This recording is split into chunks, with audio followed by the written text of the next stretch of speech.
Welcome to Band Talk with Charlie Mangini and friends. The only podcast where it's okay to talk in band.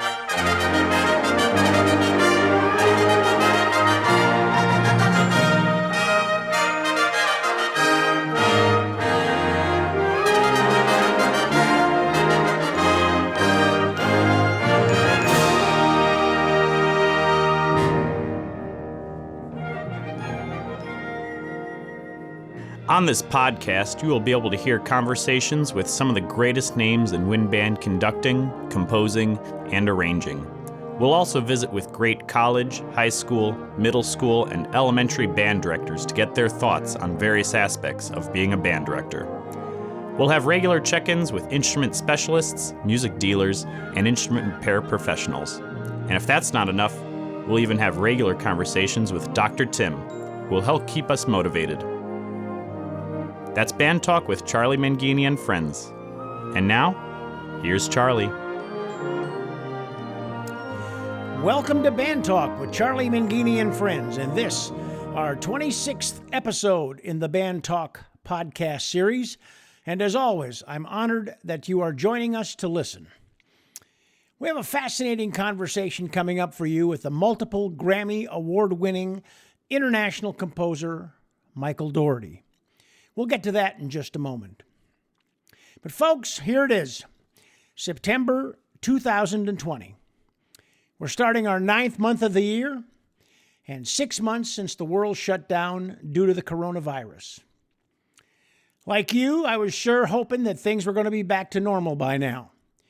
But alas, the only normal we seem to be experiencing is the new normal, where, as I like to say, nothing is new and nothing is normal.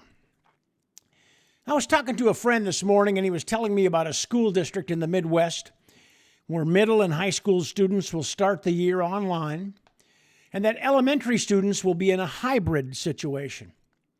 And for those teachers teaching band, they will get to see their students live for 1 hour every 2 weeks. Wow! I simply cannot imagine that. And I'm really having a hard time wrapping my arms around this one. But you know what? I know that those teachers are going to find a way. As I speak with more and more teachers around the country, and as I view more postings on social media, there is one thing that resonates with me more than anything, and that is the old saying, where there is a will, there is a way. Or as I like to put it, nothing motivates like no alternative. Friends, there is no alternative. This is the time we have to tap all of our creative resources. We have to stay in communication with our colleagues. We have to keep our administration, our parents, our students in constant communication. And together, we have to make it known that we are not going to let music die. We are not going to let music die in our schools. Music is too important. It's too important in our lives. And music is too important in our schools to allow this pandemic to get the best of us. Oh, our teaching scenarios will be far from perfect. But there are ways to get the job done. There are ways to reach out to the students, to get students to continue playing their horns, for us to stay in communication with them. And we have to let them know how proud we are of them. We need to provide them with hope and a sense that despite not seeing them in person, that we still recognize that they are getting better. And the key word is better. It is time to celebrate any victories we can find. And it is time to let them know that you are proud of them. All of them. Yes, even the ones who haven't touched their instrument since the time our virtual school bell rang for the last time in the spring. On an earlier podcast, I interviewed Chip DeStefano, the director of bands at McCracken Middle School in Skokie, Illinois. If you haven't listened to it, I encourage you to do so. Chip offered some fantastic advice when he said that his number one goal was to make sure that when school gets back to face-to-face learning, that all of the students come back. Our job during this pandemic is to make sure that the butts that were in the seats prior to it starting are in the seats once we have some sort of normalcy return to our schools, our schedules, our classes, and our lives. Don't think all about this too long, folks. It's only going to drive you crazy. Instead, we just have to deal with it. Complaining is only going to make it worse. We got to jump in. We got to start somewhere. That's the first step. And jumping in and starting will be the action that leads to motivation. As my good friend Dr. Tim says, motivation does not produce action. Action produces motivation. As this school year starts, I encourage you to jump into action, put on your best face, and tell yourself to put your best attitude forward, no matter how hard it might be to begin with. Regardless of how you need to deliver instruction, you are still the deciding factor whether your students will have a great experience or not. I wish you well, and I know that all of us involved in some way, shape, or form of education are proud of you, and we support you because we know that you are making a difference. ThePodcastingStore.com is your one-stop shop for the finest in podcasting, remote and virtual teaching, and amplification tools. ThePodcastingStore.com features leading brands like Audio-Technica, Heil microphones and headphones, Rolls Electronics, Rode microphones, PreSonus, Yamaha, Focusrite interfaces, Roland, and Blue Yeti. With a product mix compiled by experienced educators and podcasters, ThePodcastingStore.com focuses on providing products that assist you in more clearly communicating your message to your audience, whether you're an educator, podcaster, or hobbyist. ThePodcastingStore.com. Visit them soon. So I was judging a band festival many years ago, and I'm sitting at the judges' table, and this ensemble comes on, and they play this work called Niagara Falls, and I just was spellbound by it. And I got home, and I listened to it, found a recording, and listened to it again. And then a couple of years later, I was at a CBDNA convention, I believe it was, or an ABA convention. I can't remember what it was. And I heard his Rosa Parks Boulevard. And then I was at I know this was an ABA convention in Miami, Florida, which was the first opportunity I had to meet him. And our good mutual friend, Gary Green, played bells for Stokowski. And I just like, wow, this is over the top. And since that time, I've had the opportunity to perform a couple of his works with the Vandercook Band. But this guy is amazing. And I think he is the brightest star on the horizon for the wind band world and the music world. And I'm so honored to have my friend Michael Daugherty on the podcast. Michael, thank you so much for taking time to chat with us. Sure, it's great to be here. So, Michael, you grew up in Cedar Rapids, Iowa, where your father, according to your bio, was a dance band drummer. So what are your earliest musical memories? Sure. Well, if you can imagine, back in the 1950s, I grew up in a small house. We had a family, mother and father, and four brothers. Fifth Avenue, huge trees lining the street, like forming a tunnel.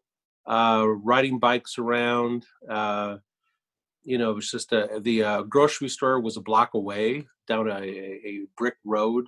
It was kind of the last of that particular era.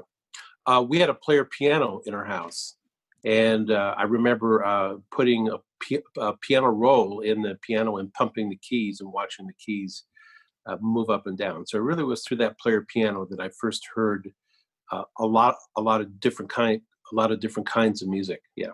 So what was your first instrument? Did you start playing piano?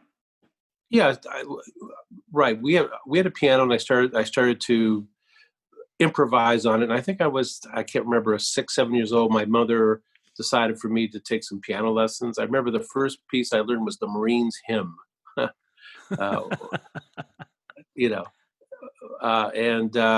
started to play piano, and I really was. I didn't have to be prodded to practice. I really liked the piano, and I just got into it. And a big thing I remember doing when I was a early teenager was going riding my bike down to the library downtown, which had a pretty big record collection. at that time. And I checked out records by Miles Davis, Thelonious Monk, John Coltrane. I didn't know who these people were, but I would bring these records home and listen to them and try to figure out what they were doing. And I would play them and then try to play the piano at the same time. And that's the way I kind of self-taught myself ear training and jazz, was trying to figure out what these players were doing, because at the time there were no books that one could buy to learn jazz or anything. You pretty much had to learn it by ear. So did you ever play a band or orchestra instrument? I played percussion a little bit in middle school. I played timpani, but I got thrown out of the band because I would improvise all the time. The band conductor would say, "Mike, you're not playing what's written," and I don't know. I improvised all the time and I finally said, "You know what, you can't play in our band anymore." But I moved over to choir, and I was actually the accompanist for the choir. So I probably learned a lot about composing, because as I was accompanying the various choirs at the middle school, I would be seeing all four parts and how it was working together. The high school choir the high school choir director then heard me play when I was in ninth grade, and then invited me to be the pianist for the concert choir at Washington High School in Cedar Rapids, Iowa. And there we did a lot of innovative works. We did like Leonard Bernstein, Chichester Psalms. We did Hindemith. We did just lots of choir music. And then I also had a rock band called the Soul Company. And so I had that going on. So I was really involved, really from the very beginning, with classical music and rock and jazz at the same time. That's fantastic. You're the oldest of five brothers. They're all professional musicians. A few minutes ago, I was listening to your brother John sing on This Land Sings recording. So he's obviously So actually, that's not my brother. Oh, that's not your brother? Oh, no, it just so happens he has my last name. I'm sorry. So tell us about your brothers that are performers. Sure. Well, I have four brothers. I'm the oldest, Michael, and then Pat. So I'm 66 years old. My brother Pat is 64. He's retired now, but he was a pianist for years for the Martha Graham Dance Company in New York. He actually married a dancer from the Graham Company, and he played jazz in New York and so forth. My brother Tim is 62. And he's the Dean Martin of the family. He's for years played piano on cruise ships around the world. I don't think he's paid taxes in 20 years. He is now unemployed because the cruise ships have shut down, and also, he's getting old now. So, but for many years, he played on cruise ships, played lounge piano. My brother Matt was a band teacher for many, many years just outside of Miami. And he still lives in the area. And then he taught at the high school level. And then my brother Tom, works in rap music, and he lives in Los Angeles. He has worked with the likes of Dr. Dre and Snoop Dogg and some of these rap artists. So he's out there in LA. So yeah. Those conversations around the Thanksgiving table must be just unbelievable. I think sisters are good at staying in touch. Brothers are not so good at staying in touch. Okay. When our grandmother was alive, she was the one who kind of, had everybody who kind of kept the communication flowing. And my father passed away back in 2011. And so we used to gather then. But the last time we were together was about 2009. We played a Daugherty reunion concert with all my brothers. So I played the piano. Pat plays the piano as well, and then one brother plays the drums and the bass, and my father played the drums. One brother plays the trumpet, and so forth. So we did a reunion concert back in Cedar Rapids, and that was the last time that we were together, really, as a musical group. But hopefully, maybe we'll make it back one more time. So what do they think of their older brother being this internationally recognized composer? Well, it's interesting. They're very proud Irishmen. We're all Irish, Michael, Patrick, Timothy, Matthew, Thomas. Very proud Irish guys. So everybody thinks that they're important, you know. But I mean, we try to support each other, you know. That's great. That's great. Yeah. You know, back in your hometown, uh, you wrote a piece for the church for an organ. Am I correct? That recently? Yes, I wrote there was it was a 100th anniversary or something like that of St. Paul's Methodist Church, where I went to church as a kid. I wrote a piece for 5 trumpets and organ. Um, the Water is Wide. I actually Yeah, took that folk tune and wrote it for 5 trumpets and organ, and went back and conducted that. that's great. That was a great That, piece. that was great. Yeah. So you know, I've written all sorts of. I've written a variety of pieces for different levels, everything from Alligator Alley for middle school to, you know, works for major orchestras and opera companies and so forth. So I pretty much, you know, it's funny because composers in the past used to do that. Like Copland did that, Britten. Um, it was very common that you would write pieces, you know, for younger players, then write pieces for professional players as well. And at least that's what I've tried to do. Also, you know, it's funny. I know that your work is primarily in band, and one of the things I've tried to do is to diversify as well. So I don't write just band works. You know, I write maybe a band piece every 2 or 3 years, but mostly orchestra pieces and chamber music pieces. And then, you know, I come back and do a band piece every once in a while. And I think that's very good because then I don't, you know, I don't want to write pieces that sound like a band composer. And, you know, which means that, you know, just doing conventional things with the band, I've never wanted to do that. I've always wanted to push the boundaries. And when you do that, I think your palette continues to expand, which I think is fantastic, you know, which is I think one of your trademarks. So you talked about getting the records from the library and coming back and trying to play it. And is that when your interest in composing started? Well, it just was like a puzzle to try to figure out, you know, Thelonious Monk, what scales is he playing on the piano, or you know, what are those chords?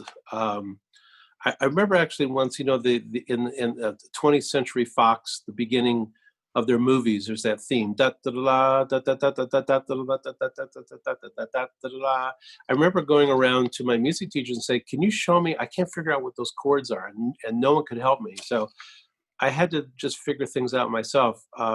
One memory that sticks out is I played basketball throughout high school, and I was driving my car to a basketball practice, and the University of Iowa, which was a half an hour from where I grew up, they had a radio station where they would play classical music during the day and jazz at night. Anyway, they were playing a piece on the radio, and I said, "Wow, what is this?" So I pulled over, listened to it, and I wrote it down.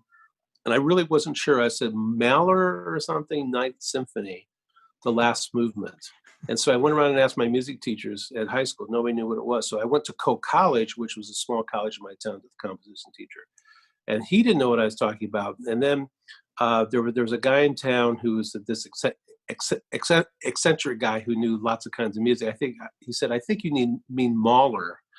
At the time, you know, 1972, Mahler was not as well known as he is today. Right. So that was kind of the beginning. I was really, you know, I really loved the sounds of the orchestra. But in Cedar Rapids, the orchestra primarily played like Mozart or Beethoven, and they played it in a very kind of academic way. So what really wasn't until I went to North Texas State as a jazz major that I heard the Dallas Symphony play the Samuel Barber Piano Concerto, and I was in the front row. I had a student ticket, and I was blown away by that. I think the second piece in the second half was Matisse de Mahler of Hindemith, and I just said, "Wow, this is really amazing." And that's when I started to get interested in composing in a serious way. So you went to North Texas State because you wanted to pursue a jazz career? Well, in 1972, there really were only 2 places in the United States that offered jazz courses. That was Indiana University, and North Texas State at the time is what they called it. Berklee School of Music in Boston had just started. It was not accredited yet. So really, there were only 2 options at that time. So I went to North Texas State, and you know, there were literally hundreds of jazzers there. I mean, and the jazzers were mostly from out of state. And I remember the first time walking through the practice rooms in North Texas. They were the old ROTC dormitories. And I remember hearing dozens of sax players playing giant steps in each one in a practice room. And I thought, wow, this is kind of amazing. And North Texas State was really a commuter school, which I didn't know at the time. So in the weekends, it'd pretty much be empty except for all the out-of-state guys who were the jazz players.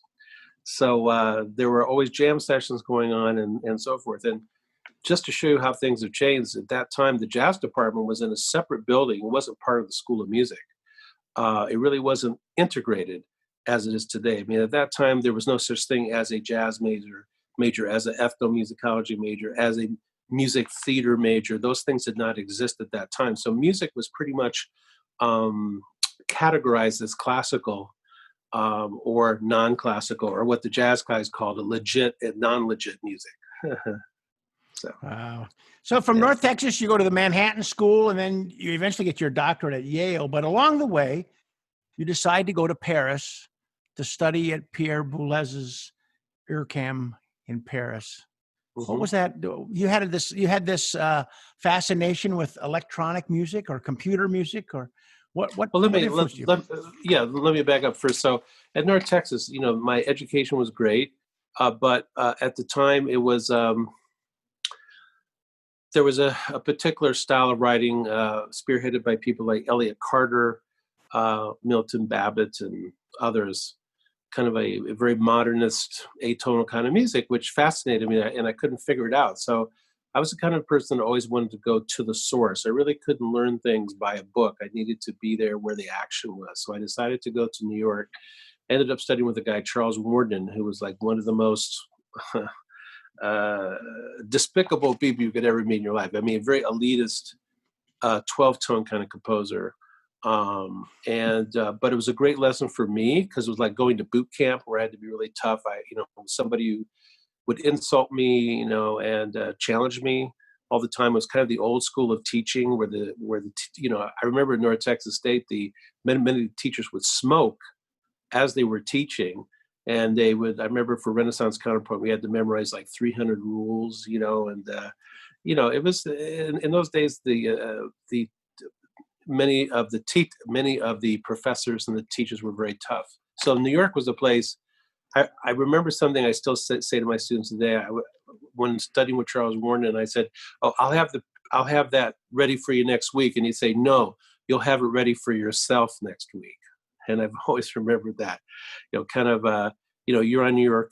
It's a tough town. And back in the 70s, if you think of movies like The French Connection or these movies shot in the 70s, New York was a very tough town. I was living right near Harlem. There was graffiti everywhere in the subways. There was crime everywhere. It was really a tough town. So going from Cedar Rapids to Texas to New York. But I ended up getting a job at Carnegie Hall as an usher. And I think that was a very important experience because I got to hear some of the greatest conductors of all time. Herbert von Karajan conducted Berlin Philharmonic. Bernstein conducted the New York Philharmonic. Horowitz's last concert. Sinatra played there. Billy Joel's first major concert at Carnegie. So for 2 years, I was, heard these amazing soloist entertainers and orchestra. And I remember, I have to tell the story because I think it's important kind of insight into things. First of all, when I went to backstage to try to get a job, the guy said, so where are you from? I said, Iowa. He said, okay, well then I guess we can hire you. I said, why? Because people from Iowa are honest. I remember that one of my jobs was standing out front of Carnegie at the box office to kind of, to guide folks or whatever. And somebody, it was a big concert. Somebody came up and gave me 4 tickets and said, here, I don't need them. Why don't you give those back to the box office? Well, I could have gone out and sold those tickets probably for a lot of money, but I returned the tickets to the box office. And the guy said, you returned these tickets? The box office guy, yeah. And so he told the manager. And then I got promoted because, most people would have sold those tickets. So my job was to move the marquees from the basement of Carnegie Hall up to upstairs to put in the 2 glass windows in front of Carnegie. And down in the basement of Carnegie Hall was like stepping into the Phantom of the Opera lair, where they had all these hundreds of old posters of, Toscanini conducting, Stokowski, the Marx Brothers, all these old posters. And so those kind of memories of New York, and those had a very important impact on my music. And one of those things was, that I was hearing the best, and so that meant I had to be good. Besides Bernstein being around a lot, Pierre Boulez was the conductor of the New York Philharmonic, and he was doing a lot of contemporary music, which like Berio and Stockhausen and this sort of stuff. He was really probably the most important and the most famous composer conductor at that time. And so I went backstage after a New York Philharmonic chamber music concert where they did a bunch of world premieres, and introduced myself and said I was very interested in going to IRCAM because he was starting this new computer music center in Paris. And so he wrote down an address and said, okay, contact this person. I was able to contact him, and I applied for a Fulbright, and by chance I was able to receive one. So that's how I ended up in Paris. And so here I was in Paris in 1978. That was like the place in the world for contemporary music at that time. It had just been built. Boulez was there, Berio was there, Xenakis was around. Every composer wanted to be at IRCAM, and so here I was. Didn't speak a word of French, so I had to learn very quickly.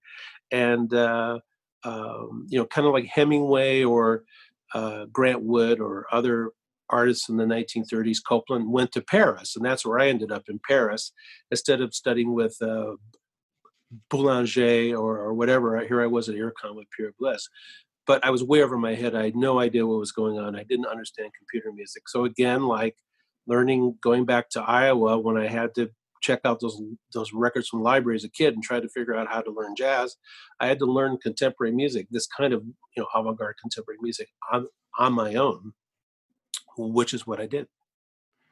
Fascinating. That's a fascinating story. Your works are just unique. I mean, you have such an incredible background in history, but your works are unique. They're never cookie cutter. They always offer an incredible element of surprise. And when I listen to them, there's always something in it that brings a smile to my face when I listen to your music. So where do you get your inspiration? Well, my inspiration really comes from things around me or history, history which I connect with in some way. So I'm not interested in, let's say, French history or Greek mythology or something like that. I tend to be interested in things that I've grown up with, or historical figures which are important to me. So my works are always based on some idea, and that idea might be a person or a place or a thing. As far as historical figures, I've tried to be very diverse. From everything from Lincoln to Rosa Parks to Paul Robeson to used car salesmen to Elvis to Jackie Kennedy. Andy Warhol. That's the piece I'm working right now. I have a commission from the Pittsburgh Symphony that I'm working on, called 15 for Andy Warhol. That's the piece I'm doing right now. Amelia Earhart. That's the violin concerto I'm writing right now, called Blue Electra. So I'm very interested in historical things or places. I love to do road trips. So Route 66, Niagara Falls, Sunset Strip, Rio Grande. Many of these pieces I've written are places that I have been to.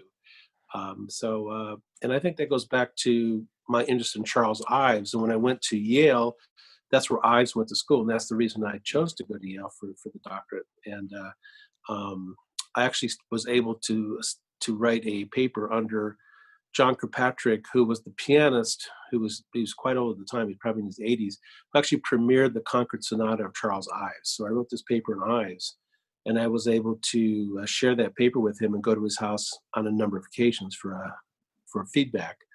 And and I think when I lived in Europe then, and when America seemed very, very far away, I realized, the importance of America growing up, the things that were important to me, and how to connect emotionally. So I think that this connection I have with history and important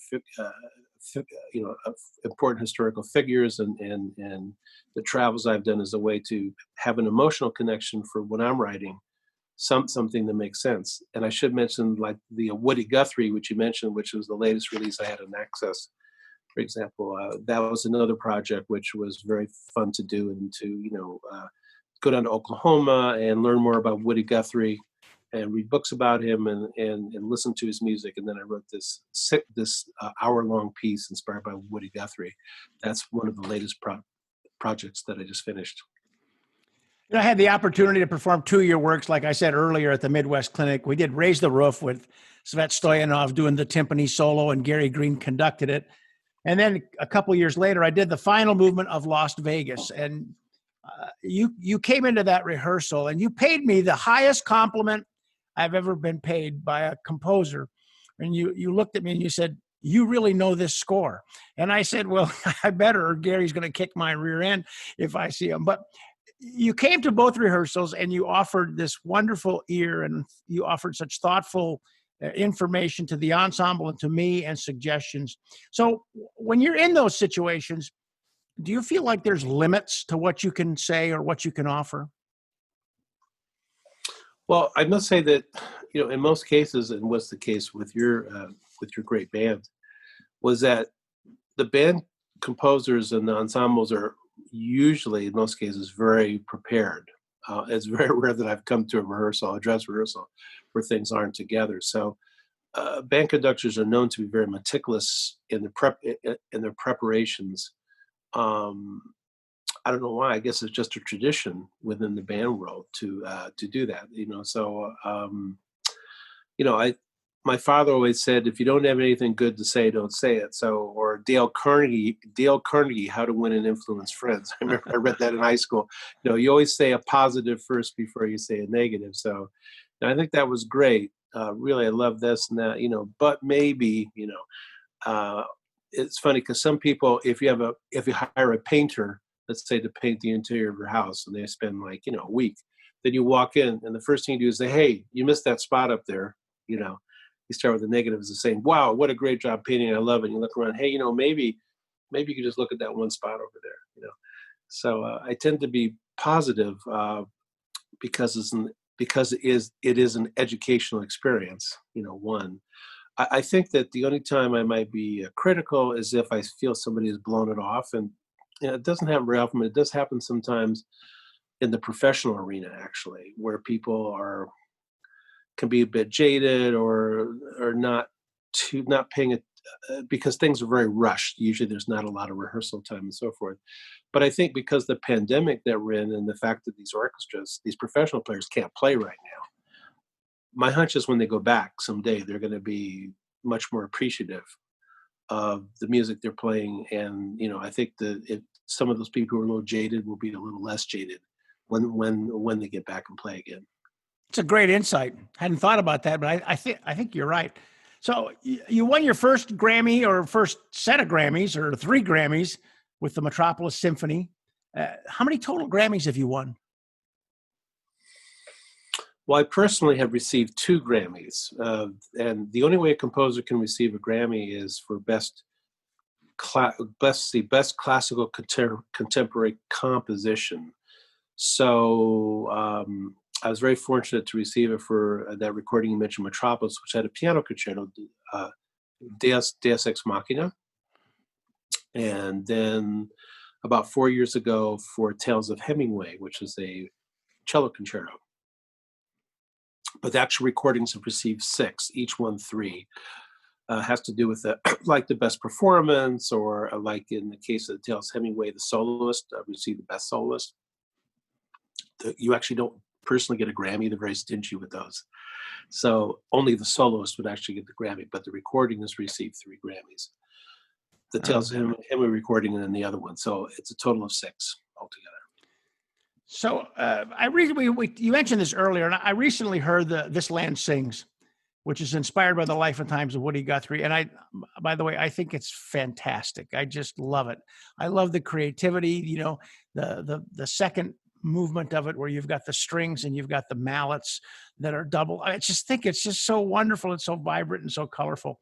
So you mentioned that you went to Oklahoma. I got two questions. First of all, how did this work come to be, and who are the Dogs of Desire? Sure. Well, the piece came to be because a group in Tulsa, the Tulsa Camerata, it's a contemporary chamber music group, asked me if I'd write a piece inspired by Woody Guthrie, and they thought I'd be the person to do it. And I decided to take the challenge because I had no idea what I could possibly do. And so I thought, wow, that'll be an interesting project. It'll push me in a different kind of direction or challenge me to come up with some new ideas. So that's how that came about. The Dogs of Desire actually did the recording, and that's a group that was started by David Allen Miller. He's the very fine conductor of the Albany Symphony, and he has a subset of the symphony called the Dogs of Desire. And they commission many young composers, especially. David has commissioned hundreds of works for the orchestra and for the Dogs of Desire. And they have a festival each year. And so he wanted to record it. So, I said, great. So let's do it there. Yeah, it's a great recording. Like most composers, I'm sure you have, every one of your composers is probably like a child to you. And so many of them been collaborations with orchestras and professional ensembles, wind ensembles. Do you have one that sticks out in your mind as being maybe a little bit more memorable than the rest? And if so, would you share any remembrances of that? Well, you mentioned children. You usually you try not to have a favorite child, right? You try to be equal. It's usually, the piece that I'm working on at that time is the one that, sticks in my mind the most. But I think probably the Metropolis Symphony, when I was kind of finding my legs, so to speak, as a composer, I spent about 5 years writing that piece, which is a long time. But I think that having the opportunity to spend a long time on a piece and really reflect on it, I think really paid off, because what happened is that it was one of those things where I really wasn't planning to write a huge piece. So when the commission came about, I was teaching at Oberlin College. It was about 1986 or so, and it was the 50th anniversary of the creation of the Superman comics. And they were doing a big exhibit at the Cleveland Museum of Art of the Superman comics as artwork and the costumes and so forth. So, and I was a big fan of the old television show from the 50s with Reeves, George Reeves, who played the original Superman in the TV show. By the way, some trivia. By the way, that theme for the Superman television show from the 50s, that was written by a guy named his last name was Burke, Herschel Burke, and he also wrote the music for the Rifleman TV show, which is one of my favorite scores of all time. Chuck Connors, yes. Yeah. So, and by the way, I should say we haven't talked about it, but also the amazing music that was written for television, the films that I grew up with, like in the 60s. I mentioned like the Rifleman, Star Trek, the Twilight Zone, all these shows. I mean, just amazing composers were writing for television at that time. And then, of course, the films, the incredible stuff from MGM, Warner Brothers, 20th Century Fox, 40s, 50s, 60s, some amazing composers at that particular time who wrote for orchestra. This is all orchestra music, or in some cases for television, large wind ensembles, actually, because they had limited budgets. So, sorry. So we were going back to the favorite. So I think the Metropolis is the one that sticks out, just because it took so long to write that piece. Mm-hmm. I started out writing two movements. One was Mitzet's Piddalik and Lois, and then those were played by the Cleveland Chamber Orchestra. And for the first time, I really had a strong reaction from people saying, "Well, I really like that." And before that, I'd say my music was probably, like many composers at the time, kind of abstract, atonal, non-referential kind of music, and which was kind of the thing that most composers were doing at that time. And and I got excited about it, and so I kept writing more. I wrote another piece, another movement for the Metropolis, but I wasn't sure it would be a symphony yet. Anyway, Christopher Rouse was a the late Christopher Rouse was a guest composer at Oberlin, and I spent the week with him. Took him around to all the concerts and picked him up at the airport, took him back. And as I was taking him back to the airport, he said, "I'm just curious, Mike, do you have any music you could send me?" So I sent him a movement of Metropolis Symphony. I think it was O Lois. And David Zinman, who was the conductor of the Baltimore Symphony, listened to it and then invited me to come out to Baltimore. He played one of the movements with the orchestra. And then I said, "Yeah, I'm planning to write one more movement called Lex." He goes, "Okay, when it's done, why don't you send it to me?" So when it was finished, I sent him the Metropolis Symphony. He decided to program it at Carnegie Hall, if you can imagine, of all places. So that was kind of my big break. And then a record producer from Decca Records was there in London who happened to hear the piece and wanted to record it. And I have to tell one other funny story. So when I went back to Carnegie Hall, this time not as an usher, but as a composer, I walked backstage, and the guy who had hired me like 15 years before was still there, right? And he said, "What are you doing here?" I said, "Well, I'm having a piece played tonight by the orchestra." He goes, "Oh, yeah, right." So then when I came back later that night to take a bow, and he came down, "Well, I guess you really did. Well, you're the first usher we've ever had who ever had a piece played at Carnegie Hall." So I thought that was a great story. That's fantastic. What a Yeah. fantastic memory. Too bad they won't let you go down in the bowels and get that poster and take that poster with you. You Yeah. probably have one. So you've been commissioned to write a new work, and how do you formulate your ideas and begin the process? Take us through that first couple of days or week when you've agreed to it, but you haven't necessarily started putting the pen to the paper.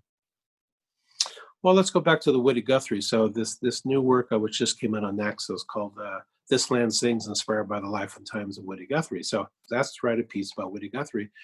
And the first thing is, I thought, wow, what can I possibly do? So I decided, okay, I have to have singers. Okay, so I decided Woody Guthrie usually often sang with another singer, frequently a woman. So I said, okay, I need a male and a female singer. Okay, that was the first step. Then I thought, okay, I need to have singers who can kind of cross over and do like country singing and do classical singing. So I had to find people that I thought could do that. Then I had to figure out the instrumentation. What kind of instrumentation do I want to do? And originally they wanted me to do something like the Schubert Octet or something. I go, no, that's not going to work. No. So I needed something kind of lean and mean, sparse. And I thought, because the Great Depression in the 1930s and the Eastward of Soldat ensemble came to mind, which is, you have the Great Depression going on, and that's what Stravinsky did when the First World War hit. He moved from writing these giant orchestra pieces to chamber music pieces, and he wrote Eastward of Soldat as one of those pieces. So it's a very sparse piece. You have a violin, double bass, clarinet, bassoon, trumpet, trombone, and double bass and percussion. So, sorry, I mentioned the double bass twice. Anyway, it's a very lean and mean with lots of holes kind of orchestration. But I thought that would work very well for that kind of time period from the 1930s. Then the next thing was like the attitude of the piece. So to do that, I went down to Oklahoma. I went to the Woody Guthrie Museum, spent 3 days there looking through the archives. They have everything about him there. They have they even have his record collection. I remember I spent one afternoon looking. They would bring boxes of records out, and I could look at the record collection. Woody Guthrie would write notes on the record jackets. One of his favorite pieces was a record of John Cage back in the 50s, if you can imagine. And Woody Guthrie, who was a folk guitarist, right, folk musician, artist, and so forth, who really didn't know that much about music, wrote a letter to John Cage saying, "I really like what you're doing," and they have that letter there at the museum. So he also did artwork, and so you just get in kind of the personality. And then I decided to take a drive, and I kind of drove the path that all the people from the Dust Bowl, the John Steinbeck Grapes of Wrath, this path that they did to go to California. And I drove that for a while through Oklahoma and Texas through the back roads. I took photographs. I always like to take photos. Many of the CDs, many of the CDs and my music that's published now are photos that I've taken actually. So I love to take photos. Like Gary Green is also a photographer. Yes. Yeah. So, kind of archiving things in a visual manner. And then I finally come back to my studio and I start to knock things out. And I should also say that I also work with players. That's very important. All the pieces I've written, I'm frequently am consulting players. I have players come to my studio here in Ann Arbor, and I pay them, of course, but I'll have them play through what I've written. You mentioned Raise the Roof, the timpani concerto. I worked with it. I remember I wrote that during the summer. I can't remember what year it was, but I met a master's student from Michigan, probably for about 6 weeks or so, and I would meet him every day at the school, and he would play through things I'd written. I had him play solo timpani rep for me, and I wrote the piece with a timpani player. Actually, I think that's why the piece works well, because it's something that timpani players like to play. It's challenging. It has some new ideas, but also really works as far as the tunings of the timpani and so forth. So I do that with all the pieces I write. And with the Woody Guthrie piece, I had singers come over and sing as I was composing the piece. And so it's very interactive, kind of like when I had my rock band back in Iowa. You'd have practices, and it's kind of if you think about jazz groups and rock groups, it's very interactive, right? Composition can be very private and lonely sort of profession. So some people like that. They like to work in isolation and not talk to anybody or have any contact with people. I'm very much the opposite. I like input. I like to work with people. So for me, composition is a collaborative process. So as an artist, I mean, I'm sure you come to those times where you get a roadblock too, right? So how do you push through that roadblock? Do you read a book? Do you take a walk? Do you listen to music? Do you just go outside and scream? I mean, what do you do? Well, I think it's important to have a diverse life. So if I do hit a roadblock, then I will do other things. I might go out. I'm a swimmer. In the summer, I try to swim a mile every day, or in the fall and the spring, I ride bikes. That's one way, just to clear one's head. Sometimes to get in the car and take a drive is another way, But probably, it's like the way they teach you when you're a kid. If you're taking a test and you come to a question you don't know, instead of sitting there getting stuck, you skip it and move on to the next question.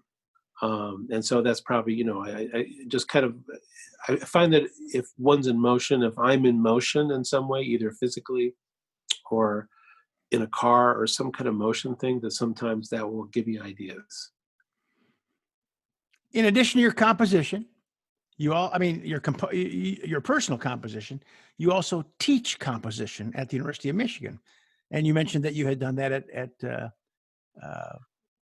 Oberlin College. Yeah, well. previously. Yep. Yeah. So what's the most difficult aspect of teaching a young composer to help them find their voice? Well, one of the challenges is to change. One has to change with the times. I remember when I was a fellow at Tanglewood in 1980, the summer of 1980, and I was hearing the older composers there, Gunther Schuller and George Pearl, and some of these composers. I heard them. There was like a gathering, and they were sitting around saying, the young composers today, they don't know counterpoint. They don't know this. They don't know that. And every decade there's a change in attitude, a change in how orchestration is looked, counterpoint is looked. Now with technology, a lot of young composers are coming in. They learn stuff off the internet. And so they think, well, maybe they don't need that much input because they've already learned that. They've taught themselves by watching YouTube videos and so forth. So, but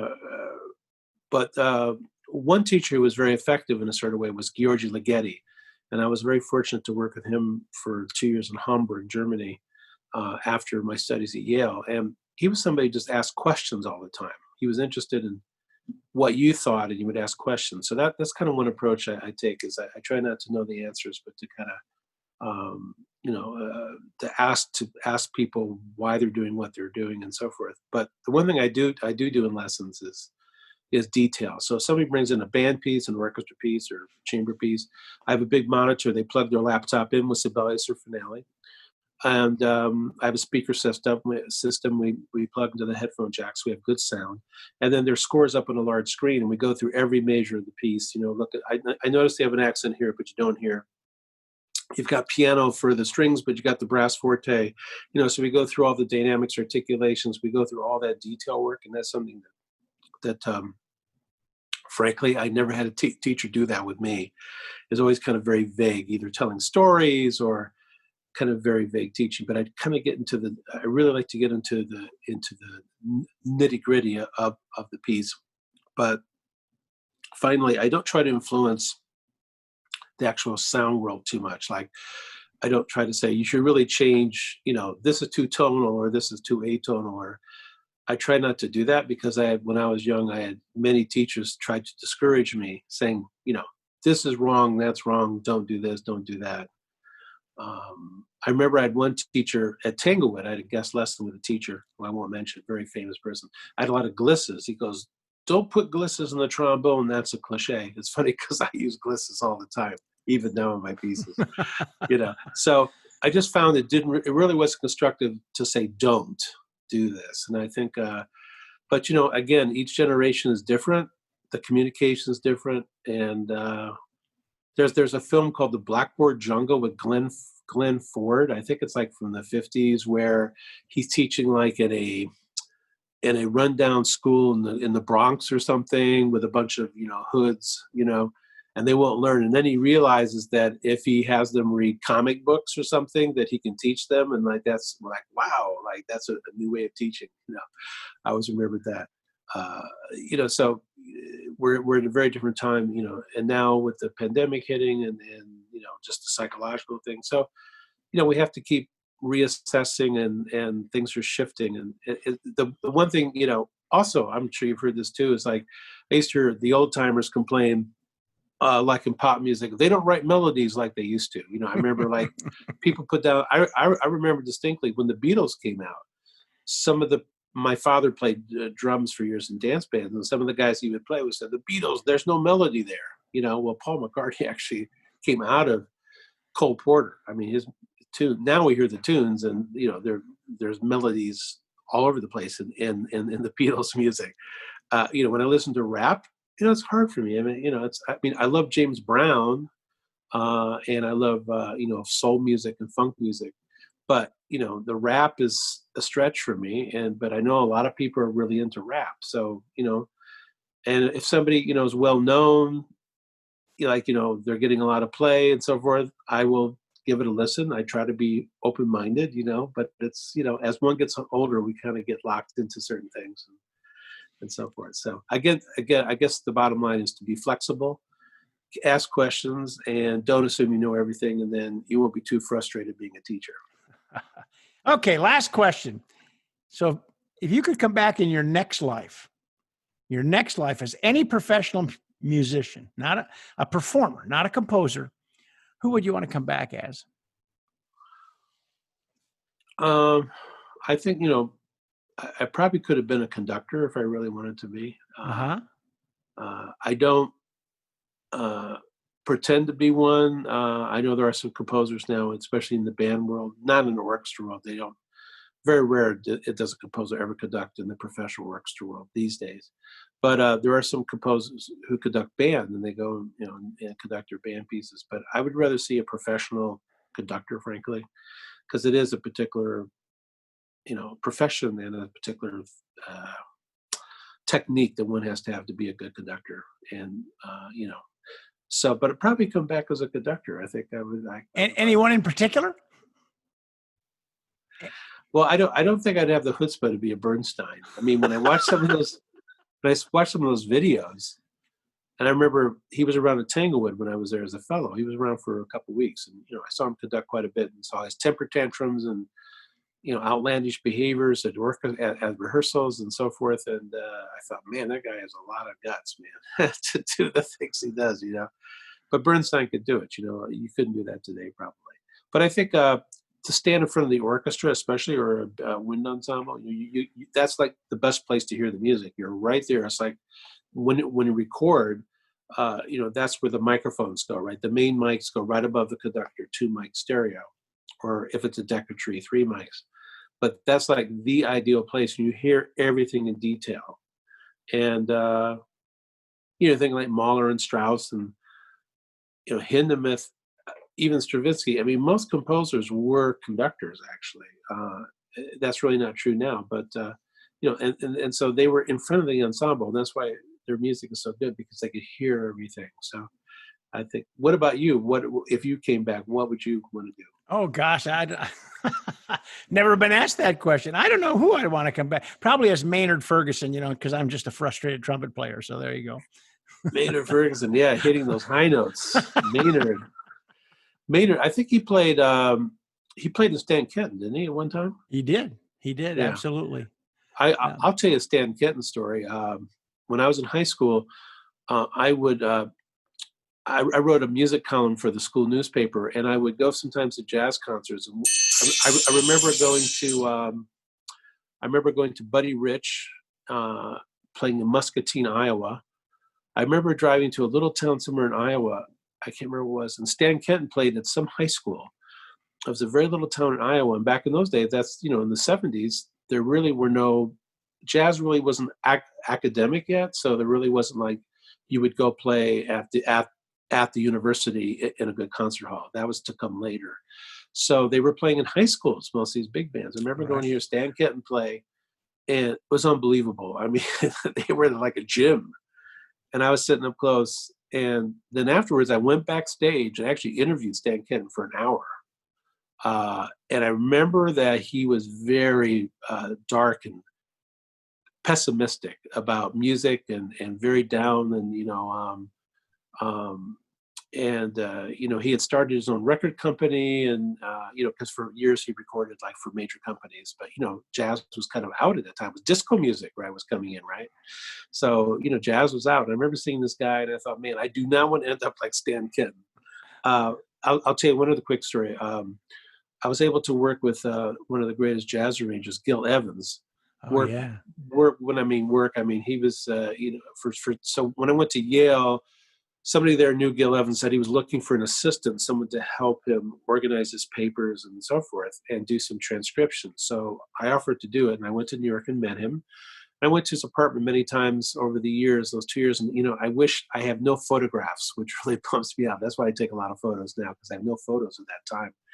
But I remember one time I was sitting, he lived in a loft in the Lower East Side of New York for artists. And in the building, John Cage lived in that building, and the guy who did the Muppets, whoever that, Bill Henson, lived there, because I remember seeing them in the elevator one time with Gil Evans. Anyways, so I remember we're sitting in his apartment. It was a giant loft apartment, empty. There was like a piano, a couple couches, like a bed up in the loft. I mean, the guy was very poor, actually. And I remember there's a knock on the door, and they deliver a package, and he opens it up, and it's a Grammy. It's a big plaque for Birth of the Cool, in commemoration of the birth of the Cool, to Miles Davis and blah, blah, blah, and Gil Evans. And it's this plaque. And he opens it up and says, man, I don't want a plaque. I want some money. I'll never forget that. And here was a guy who was like, probably, like Duke Ellington, one of the greatest jazz arrangers of all time. But the guy was completely broke. And he just made some bad choices in life, and also, didn't protect his copyrights. So that left an impression on me too, that, I didn't want to be like Stan Kenton, who felt, somehow the world had turned against him. And I didn't want to leave the earth that way. I didn't want to be like a Gil Evans where I've been totally screwed over by everybody. So those were two important lessons that, to try to find a balance. And so one of the reasons I became a teacher is because I didn't want to have to compromise artistically what I was writing. So I knew that in order to do that, like Charles Ives, who was an insurance salesman, I knew I'd need to do something else. So I didn't have to, compose. I didn't have to churn out educational music, or I didn't have to be a film composer where the producer would tell me, this is what you have to do. So I knew I needed to have an independent second profession. And my mother was a school teacher. And so I grew up with this. So I liked teaching. So I decided to go in that direction, which then gave me the opportunity to do artistically exactly what I wanted to do without any pressure or financial pressure. And I think that made a huge difference, because that's one of the reasons I've been able to go off in these different worlds and be creative. And I haven't had to compromise in the music I've written. And so those were two important lessons from, I remember growing up, that I've never actually told anybody before, but important ones.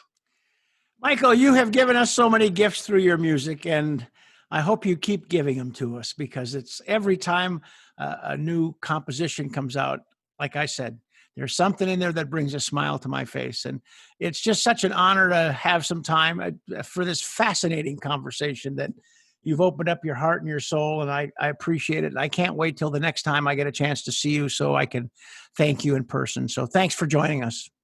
My pleasure. Thank you for having me today. It was a really, really a lot of fun.